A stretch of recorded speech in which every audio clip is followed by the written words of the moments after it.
Hey guys, welcome back to Garden and Grease. It is the end of May, and though we have all of our veg in the garden, pretty much all of our flowers in the flower garden, that doesn't mean that we can rest and just wait to harvest. There is a ton of work just beginning. Today I'm going to start, maybe even finish today, we'll see, a project to mulch everything around and in between our raised garden beds with a wood mulch that we get from the township for free, which is pretty awesome. So a free project here, not free in labor though.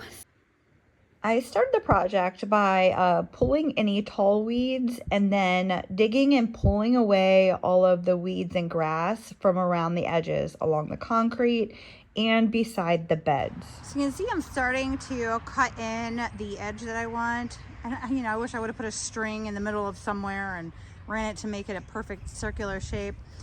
But I want to soften the edges of all these straight lines here and make it more circular. Hi, Gerbo. And so that's what I'm doing. And I think having the mulch down instead of sitting my pots on the grass will really make them stand out a lot better. So yeah. Okay, so what I'm doing around the edge is I'm going down with my flat shovel, pulling up and creating a dip down in here to sink the mulch down in this dip to give it a good line between grass and mulch. So I went around and did that on the front here already. And then I'm going through and I'm aerating the soil out and tipping back, down, tip back, because later on if I want to, I can use this for a really good in-ground garden space as well. All right, I soaked the soil down really good, and then I'm using these brown paper bags from the grocery store. I have used cardboard in the past, so I'm just kind of layering this on a couple layers thick and getting really close up against the garden beds. And then I'm gonna wet all of this down.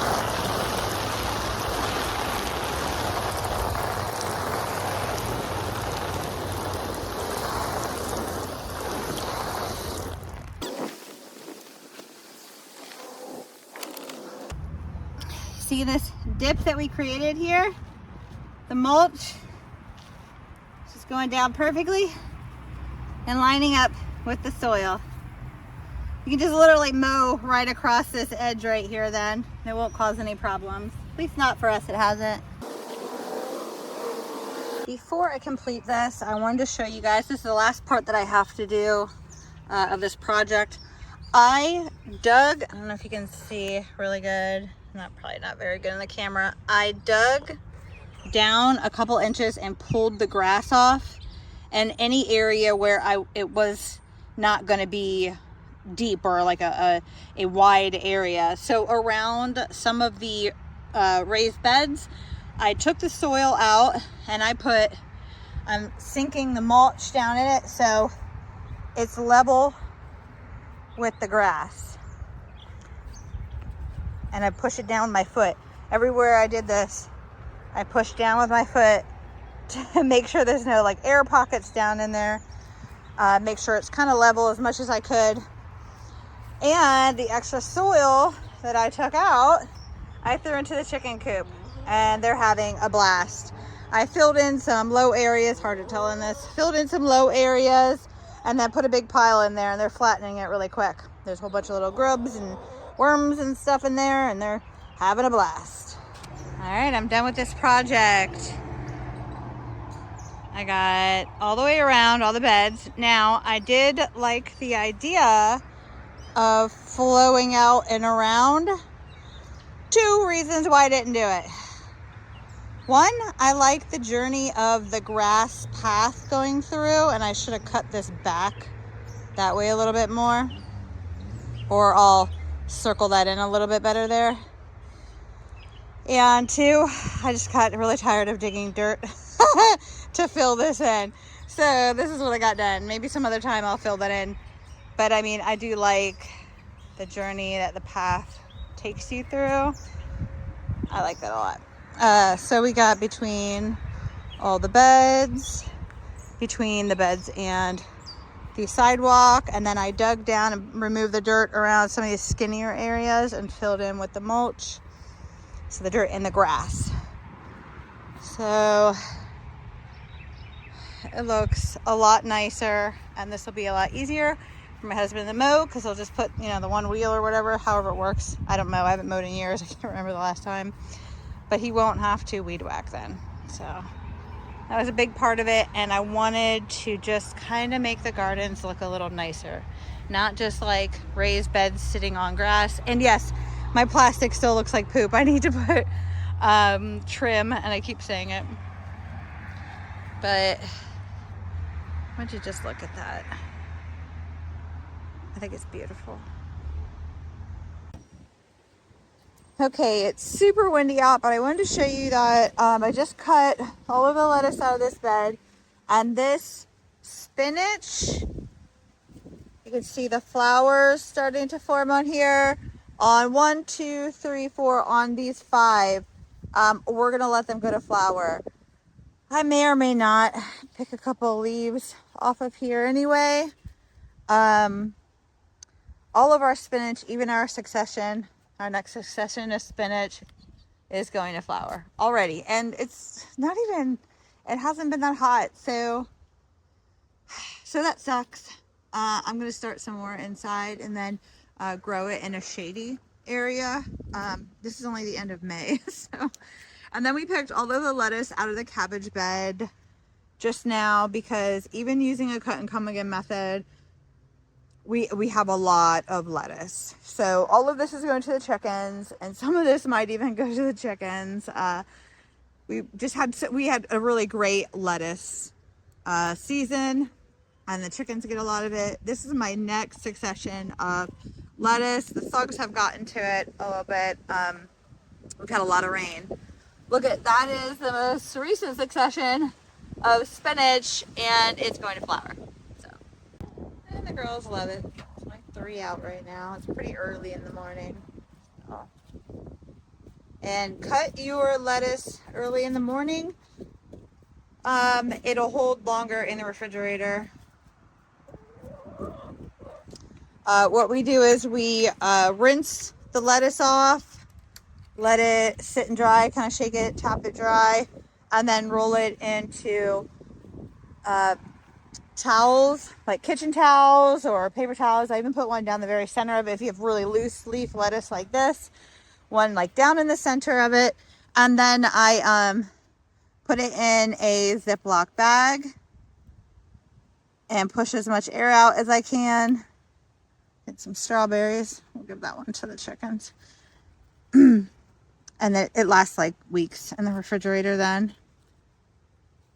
We have ever-bearing strawberries, so we've been picking them here and there. Some of these are smaller plants. Pull this out. But we've got all kinds of just interesting little things in this little patch here. We got feverfew, I think Veronica or hyssop in here. We've got just a random extra strawberry plants that we had. A piece of plastic trash that blew in. Chamomile, asparagus, onions, some garlics. Just random things get thrown into this bed. Something else we did yesterday was string up our tomato plants. I'm not going to prune as heavily this year. I am still going to prune a lot of the lower stuff. I need to get in there today. Prune my lower stuff that's touching the ground. Some of my lower suckers. These are my San Marzanos, and they're just rocking it. All my compost bins are full, but these two right here are pretty much almost done. I'm going to combine them together so I have one to start adding to, and I need to turn these piles, cut this down into little tiny pieces and start incorporating it. That's how I got that one. And that is horse manure, which I had to use some on some plants this spring. It's really worked down to almost nothing now. I'm going to turn it really good, and I need to start a new one. All of our tulips that have, they're done. They're getting really yellow and yucky. When they get this yellow and kind of yucky, I just cut them at the base like that. They've pretty much soaked up what they can. They're starting to fade out hard. If you wanted to, sometimes I kind of braid them to get them out of the way. I got some in the back. Last year I braided. I'll braid them just to tighten them down and get them nice and neat. And then I'll just kind of tuck them back a little bit behind stuff. But these ones are right in the front. I'll show you some of the ones in the back that just kind of lay down so they're not looking so rough. Don't pull them up. You don't want to pull the bulbs up.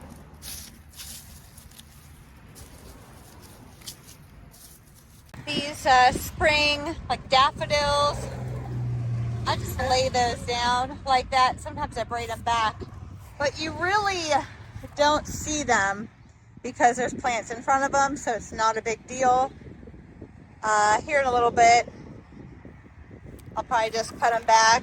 There's still some green on them, soaking up some sun. That's helping build the energy for next year's blooms. The bulbs will get a little bit bigger, and we'll get some more blooms next year. The Asiatic lilies starting to form. They're going to be flowering. The Russian sage is looking good. But the next thing I need to prune are the perennial mums. They're already starting to get these little buds on them. I honestly should have already pruned them back a couple weeks ago, but we're going to do it now. You don't have to if you want them to bloom here soon. You can let them bloom now, but if you want to have blooms later in the season, you need to prune them back a couple times actually. But a couple weeks ago, I should have done it for the first time, and then I'd say again a month later. Some of this other greenery you see around here is actually lily of the valley, and it's done for the season. It's really invasive. We did not plant it, and no matter how much I dig it up, I keep on getting it back, but you'll see like it's done blooming. They smell amazing. It's a little nostalgic for me because my grandma used to have lily of the valley, so I don't try to completely eradicate it. But I'm literally going to give these a hard cut down.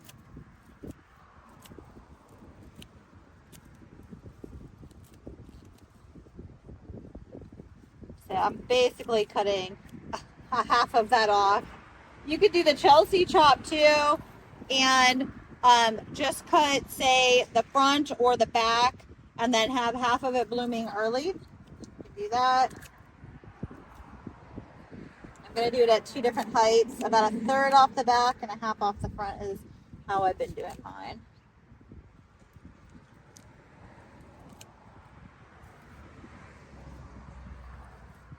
Make sure all those little blooming bud areas are cut down.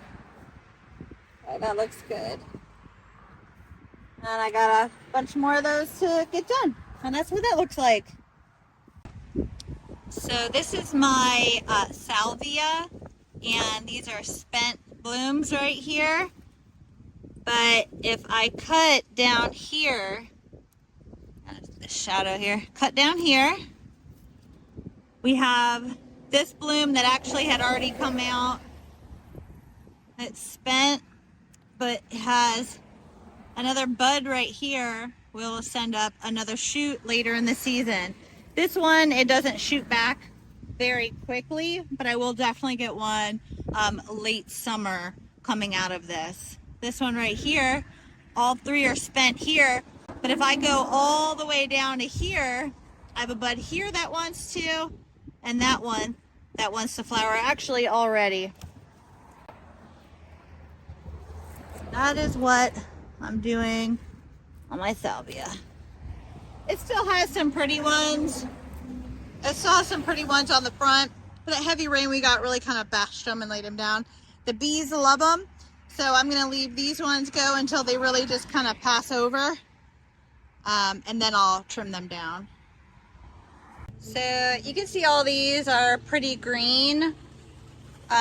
These ones are sagging quite a bit. I just like kind of braid them to give it structural beauty, but I also don't want them laying on top of other plants. So I'm gonna kind of braid them back. So when I'm off of these,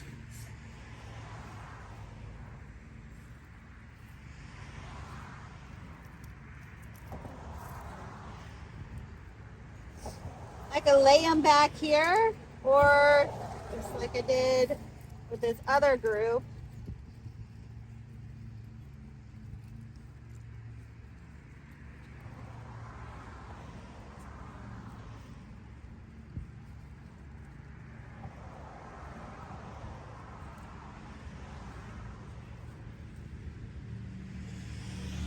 Braid them up and away, or push them back a little.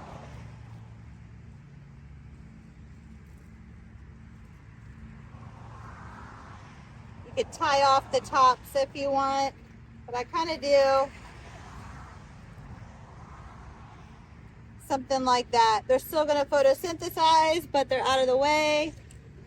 Take these. Some of these are still standing pretty good. Some structure in the garden, but I don't want them laying on other stuff.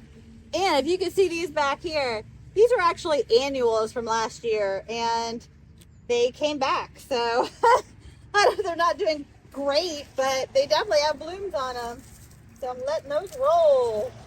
And a lot of these still look pretty and they're still doing really good, but it's the season to start deadheading. So anything that's dried up, old, deadheaded off. We had a lot of rain, so it made some of them look a little yucky. So take off the not so pretty parts.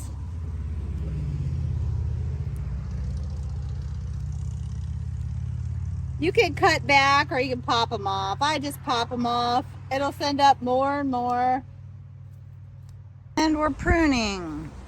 We got these like hackberry bushes or whatever, and like invasive mulberry bushes.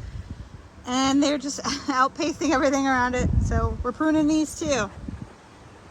And I don't know if I mentioned weeding, but this is definitely weeding season. We had a bunch of rain, and of course the weeds are just popping up all over the place. So we're weeding on top of everything else that we're working on. And that'll just pretty much continue all season. All right, guys. Thank you for watching another episode of Garden and Grease. Don't forget to subscribe. If you haven't already, hit that like button and share. Thank you, guys. Have a good one.